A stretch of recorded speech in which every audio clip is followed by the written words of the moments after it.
తెలంగాణలో ఆగస్టు 1వ తేదీ నుంచి కొత్త రిజిస్ట్రేషన్ ఛార్జీలు అమల్లోకి రానున్నాయి. వ్యవసాయేతర భూములు, స్థిరాస్తులకు ఇవి వర్తిస్తాయి.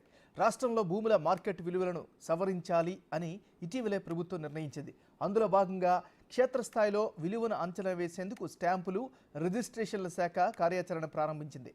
పాత విలువను సవరించి కొత్త విలువను అమల్లోకి తెచ్చేందుకు పరిస్థితిపై అధ్యయనం చేపట్టనుంది.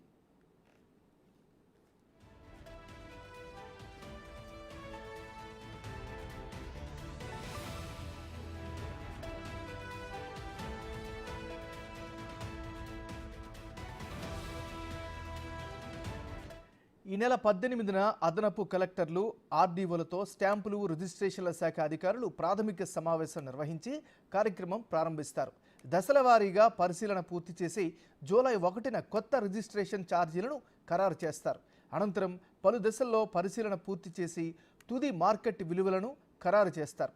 మండల, జిల్లా స్థాయిలోని కమిటీల పరిశీలన తర్వాత ఆగస్టు నుంచి నూతన మార్కెట్ విలువలు అమలు చేసేలా స్టాంపులు, రిజిస్ట్రేషన్ల శాఖ ఏర్పాట్లు చేస్తోంది.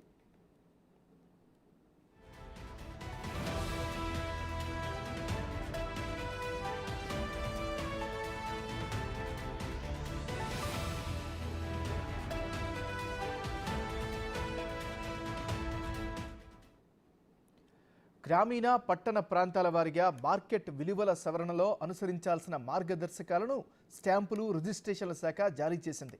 క్షేత్రస్థాయిలో సవరించాల్సిన మార్కెట్ విలువలు వాస్తవ పరిస్థితులకు అద్దం పట్టేలా జాగ్రత్తలు తీసుకోవాలంటూ ఆ శాఖ కమిషనర్ నవీన్ మిట్టల్ ఉత్తర్వుల్లో స్పష్టం చేశారు.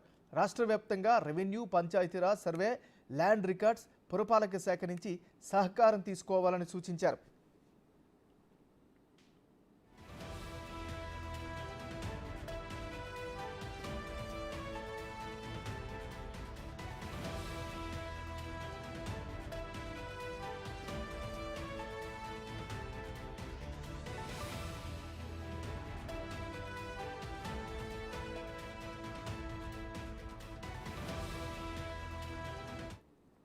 గ్రామీణ, పట్టణ ప్రాంతాల్లో విలువ సవరణలు చేయనున్నారు అధికారులు. ఇందులో భాగంగా జాతీయ, రాష్ట్ర రహదారుల్లో ఉన్న గ్రామాలను గుర్తించనున్నారు. అక్కడ వ్యవసాయేతర వినియోగానికి అనువైన ప్రాంతాలు, పరిశ్రమలు, సర్జులు తదితర ప్రాంతాలను పరిగణలోకి తీసుకుంటారు. ఆయా ప్రాంతాల్లో బహిరంగ భూముల ధరలని లెక్కల్లోకి తీసుకుని మార్కెట్ విలువ సవరిస్తారు. భూముల ధరలు క్రమంగా పెరగడం లేదా తగ్గుతుండడాన్ని ప్రత్యేకంగా పరిశీలిస్తారు. ఆ తర్వాత వ్యవసాయ భూముల విషయంలో రెవెన్యూ, పంచాయతీ అధికారుల సూచనలతో బహిరంగ మార్కెట్ ధరలపై అంచనాకి వస్తారు.